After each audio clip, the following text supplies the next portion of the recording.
Another round! Another round! વડોદરામાં 8 વાહનોને અડફેટમાં લીધા બાદ અનધર રાઉન્ડની બૂમો પાડતો રક્ષિત આજે લંગડાતો તે જ સ્થળ પર પહોંચ્યો છે જ્યાં એણે ફૂટબોલની જેમ લોકોને ફંગોળ્યા હતા. જોકે આ નબીરો પોલીસના રિમાન્ડમાં આવતા છાતીનો દુખાવો થવા લાગ્યો અને જ્યારે ઘટના સ્થળ પર પહોંચે છે ત્યારે આક્રોશમાં ભરાયેલા લોકો કહે છે કે આને ફાંસી આપી દો નહીંતર અમને સોંપી દો. વૈષ્ણવજન તો તેને કહીએ જે પીડ પરાઈ જાનાને રે. નમસ્કાર, નવજીવન ન્યૂઝમાં આપનું સ્વાગત છે. હું છું જયંત દાફડા. વડોદરાના કારેલીબાગ વિસ્તારમાં 13 તારીખની રાત્રે કાર ચાલકે 8 લોકોને અડફેટમાં લઈને ફૂટબોલની જેમ ફંગોળ્યા હતા, જેમાં હેમાલીબેન પટેલ નામની મહિલાનું ઘટના સ્થળે જ મોત નીપજ્યું હતું, જ્યારે તેમના પતિ પૂરવ પટેલને ગંભીર ઈજા થઈ હતી અને આ ઘટનામાં કુલ 1 બાળક અને 1 બાળકી સહિત 7 લોકોને ઈજા થઈ હતી, જેમાંથી 2ની હાલત ગંભીર પણ છે. આ ઘટનામાં મૃત્યુ પામેલા હેમાલીબેન પટેલના પતિ પૂરવ પટેલની હાલત પણ ગંભીર છે અને તેમને ન્યૂ સર્જિકલ વિભાગમાં સારવાર ચાલી રહી છે અને હાલમાં તેમને પેટના ભાગે, ફેફસાના ભાગે અને માથાના ભાગે ઈજા થઈ હોવાથી ઓબ્ઝર્વેશનમાં પણ રાખવામાં આવ્યા છે. આ અકસ્માત બાદ જ્યારે પોલીસને જાણ થઈ અને પોલીસે આ આરોપી અને કાર ચાલક રક્ષિત રવિશ ચોરસિયા અને તેની બાજુમાં બેઠેલા પ્રાંશુલ ચૌહાણની ધરપકડ કરીને સાપરાધ મનુષ્યવધનો ગુનો દાખલ કર્યો છે. કાર ચાલક રક્ષિત ચોરસિયા MS યુનિવર્સિટીમાં કાયદાનો, જ્યારે પ્રાંશુલ ચૌહાણ પારુલ યુનિવર્સિટીમાં અભ્યાસ કરી રહ્યો છે.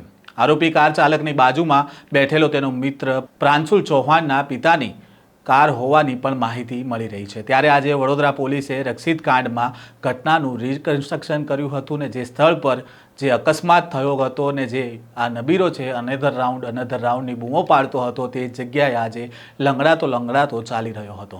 પહેલાં તો તમે આ વિડીયો જુઓ, જ્યારે અકસ્માત કર્યો હતો ત્યારે નબીરાની હરકત કેવી હતી અને જ્યારે પોલીસ રિકન્સ્ટ્રક્શનમાં લાવી ત્યારે તેની હાલત કેવી થઈ. Another round! Another round! Another round! Another round! Another round! क्या हुआ? Another round! निकिता! निकिता मेरी अंकल! अंकल! 3 जन मर गए तेरी वजह से. पकड़ी रखो.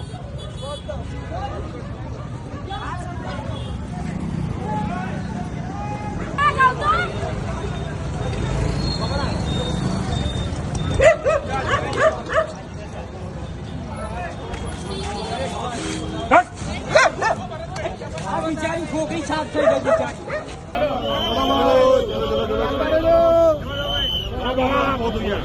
ચાલતા રહેજો.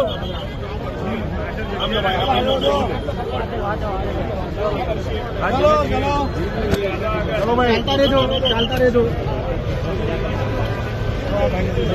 રિકન્સ્ટ્રક્શન દરમિયાન લોકોમાં ભારે આક્રોશ જોવા મળ્યો હતો અને સાથે સ્થાનિક માંગ કરી રહ્યા હતા કે આરોપીને ફાંસી આપી દો નહીંતર તેને અમને સોંપી દો, અમે તેને સજા આપીશું. એ અનધર રાઉન્ડ કહેતો હતો, તેનો જવાબ અમે આપવા માંગીએ છીએ અને પોલીસને પણ ખૂબ પ્રેશર હશે કે કેસનો દબાવવાનો પ્રયાસ થતો હશે, પણ પોલીસને પણ એવી છૂટ આપો કે તે કાર્યવાહી કરી શકે.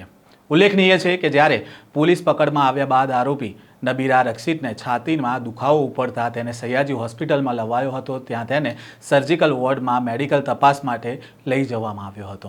ને આ દરમિયાન આરોપી રક્ષિતે કહ્યું હતું કે છાતીમાં દુખાવો થઈ રહ્યો છે, મને કારમાં ઈજા થઈ હતી. આમ આરોપી રક્ષિતે 2 અલગ બહાના બતાવ્યા અને આજે પોલીસ તેને રિકન્સ્ટ્રક્શન કરવા માટે લઈ ગઈ હતી.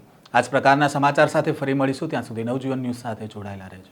વૈષ્ણવજન તો તેને કહીએ જે પીડ પરાઈ